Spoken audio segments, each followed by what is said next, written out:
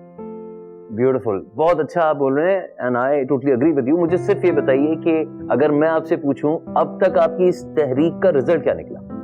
الحمدللہ آج اس تحریک کی بدولت ہم نے معاشرے میں بہت تبدیلیاں دیکھی، جس سے معاشرے کی شکل تبدیل ہونا شروع ہو گئی۔ آج ہماری تحریک میں شامل پاکستانی ان ذمہ داریوں پر الرٹ رہتے ہیں جو ان کی بس میں ہے، مثلاً وہ ٹریفک قوانین کی بھرپور پاسداری کرتے ہیں، ایمانداری سے ٹیکس دیتے ہیں، رشوت سے گریز کرتے ہیں، اپنی دفتری ذمہ داریاں بھرپور طور پہ نبھاتے ہیں، فرقہ واریت سے بچتے ہیں اور بھائی چارے کی تلقین کرتے ہیں، غیبت کرنے اور سننے سے بچتے ہیں، جو میڈیا سے منسلک ہے وہ ایسی پروڈکشن کا حصہ نہیں بنتے جو معاشرے کی اخلاقیات پر برا اثر ڈالے، بلکہ اسی میڈیا کے تھرو مثبت پیغام پہنچاتے ہیں۔ سب سے اہم بات یہ کہ ریاست گھروں سے بنتی ہے۔ ہماری تحریک سے وابستہ لوگوں نے سب سے پہلے اپنے گھروں سے شروعات کی اور اپنے گھروں کو مثالی گھر بنایا۔ آپ کو ان گھروں میں والدین کا احترام نظر آئے گا، انصاف کے ساتھ اپنی ذمہ داریاں ادا کرتے رشتے نظر آئیں گے، عورتوں کا احترام نظر آئے گا، بغیر جہیز کے سادگی سے ادا ہونے والی شادیاں نظر آئیں گی، برائی سے روکنے والے اور نیکی کی تلقین کرنے والے نظر آئیں گے، نا امیدی کے حالات میں امید کی شمع روشن کرنے والے نظر آئیں گے، اور یہی وہ گھر ہیں جو پاکستان کو ریاست مدینہ بنانے میں اپنی ذمہ داریاں بھرپور طور پہ نبھا رہے ہیں۔ حمزہ آئی ایم اسپیچلیس۔ مجھے یہ لگ رہا ہے بالکل کہ بلکہ میں ناظرین کو بتاتا ہوں، بلکہ ایسا لگ رہا ہے جیسے میں خود اس تحریک کا حصہ ہوں اور ہمارے جتنے پاکستانی ہیں جو آپ کو دیکھ رہے ہیں سن رہے ہیں وہ سب ایسا ہی محسوس کر رہے ہوں گے، بلکہ ہوں گے وہ اسی تحریک کا حصہ ہیں۔ حمزہ، ایک آخری میسج اس یوم آزادی کے موقع پر ہم ہمارے پاکستانیوں کے لیے کیا کہیں گے آپ؟ میں اپنے تمام پاکستانی بہنوں، بھائیوں اور بزرگوں سے کہنا چاہتا ہوں کہ 14 اگست 1947 کو حاصل کردہ آزادی منزل نہیں بلکہ سفر کا آغاز تھا، اس سفر کا آغاز جس کی منزل ریاست مدینہ کا قیام ہے، اور آج اس ریاست کو کسی اور نے نہیں بلکہ میں نے اور آپ نے ہی قائم کرنی ہے، پہلے انفرادی طور پر اور پھر اپنے گھروں کو مثالی گھر بناتے ہوئے ریاست مدینہ کا ستون بنانا ہے۔ میں خاص طور پر اپنے ان پاکستانیوں سے درخواست کروں گا جو ملک کے حالات سے دل برداشتہ ہو کر ملک چھوڑ کر چلے گئے لیکن اپنے وطن سے محبت کرتے ہیں اور اسے یاد بھی کرتے ہیں کہ آئیں ہم ایک کوشش اور کریں اور اپنا فرض ادا کر کے اپنے وطن عزیز کے آگے سرخرو ہو جائیں۔ آئیں اس تحریک میں شامل ہو کر ریاست مدینہ کے قیام میں اپنا کردار ادا کریں۔ ہم ان کاموں سے شروعات کریں جو ہمارے اختیار میں ہو، مگر ہم نے ریاست مدینہ کے سفر میں کسی قوت کا انتظار نہیں کرنا بلکہ خود اپنی ذمہ داریاں سمجھ کر ادا کرنی ہے، ورنہ یہ سفر طویل اور کٹھن ہو جائے گا۔ اپنی بات کا اختتام کرتے ہوئے کہوں گا کہ خواب غفلت سے تمہیں اب اٹھنا پڑے گا، بدلنے کے لیے حالات خود کو بدلنا پڑے گا۔ جو یوں ہی بیٹھے رہو گے انتظار مسیحا میں، پھر تا عمر اسیری ہی میں تمہیں رہنا پڑے گا۔ کامیابی و کامرانی کا راز ہے جہد مسلسل، حاصل منزل کے لیے عمل مسلسل کرنا پڑے گا۔ گر چاہتے ہو سدا بیٹھنا اونچی مسندوں پر، بارگاہ رب کریم میں تمہیں